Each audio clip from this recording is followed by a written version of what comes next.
Chapter 2. A Poetic Yacht. Emma alighted first, then Félicité, Monsieur Laurent, and a nurse, and they had to rouse Charles in his corner, where he had been fast asleep since night set in.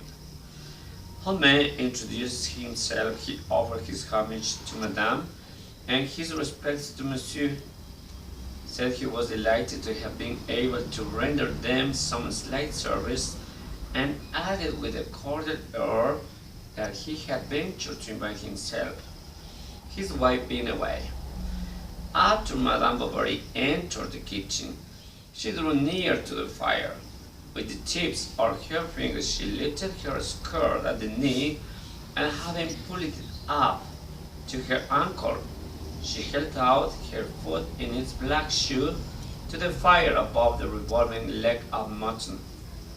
The flame illuminated her whole figure, penetrating with a crude light the material of her gown, the fine pores of her fair skin, and even her eyelids, which dropped now and then.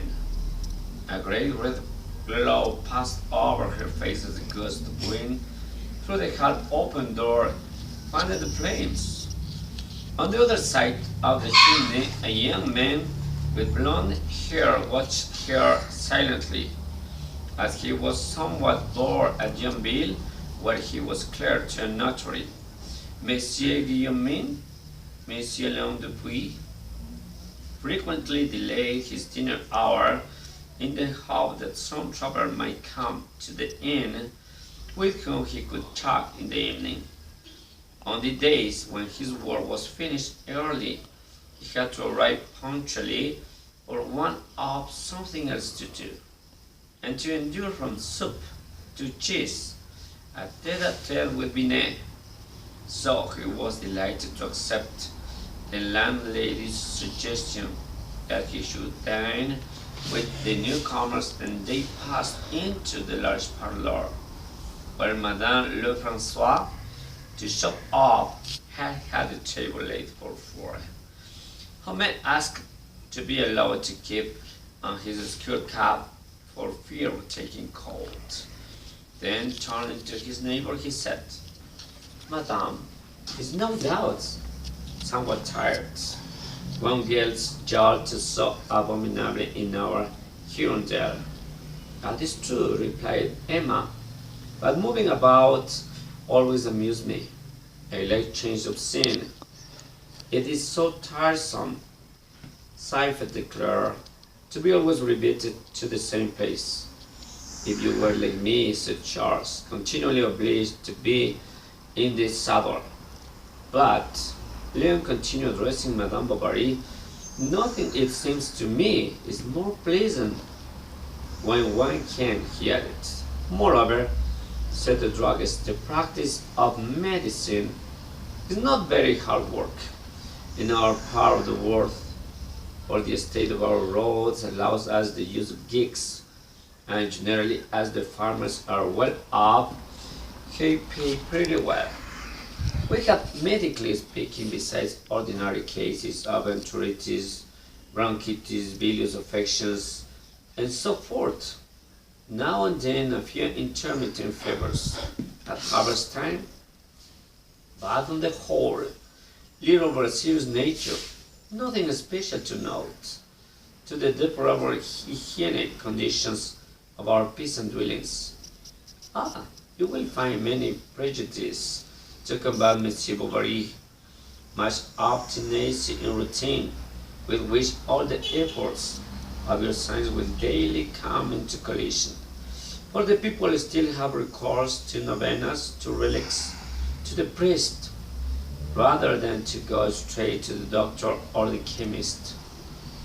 The climate, however, is not bad, and we even have a few nonagenarians in our parish. The thermometer, I have made some observations, falls in winter to 4 degrees, and in the hottest season rises to 25 or 30 degrees centigrade at the outside, which gives us 24 degrees Reaumur as the maximum, or otherwise 54 degrees on Fahrenheit English scale, not more. And as a matter of fact, we are sheltered from the north winds by the forest or a gale on the one side, from the west winds by the Saint Jean Range on the other.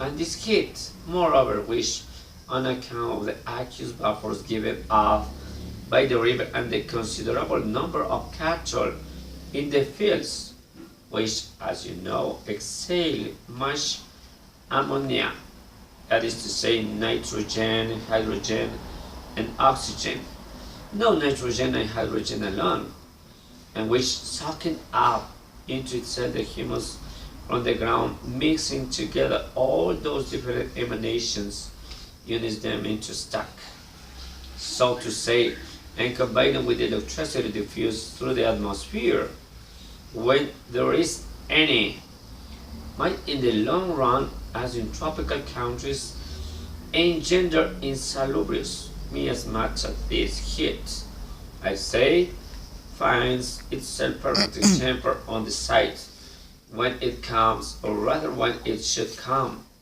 That is to say, the southern side by the southern winds, which having cooled themselves, passing over the Seine, which are sometimes at all are ones like breezes from Russia,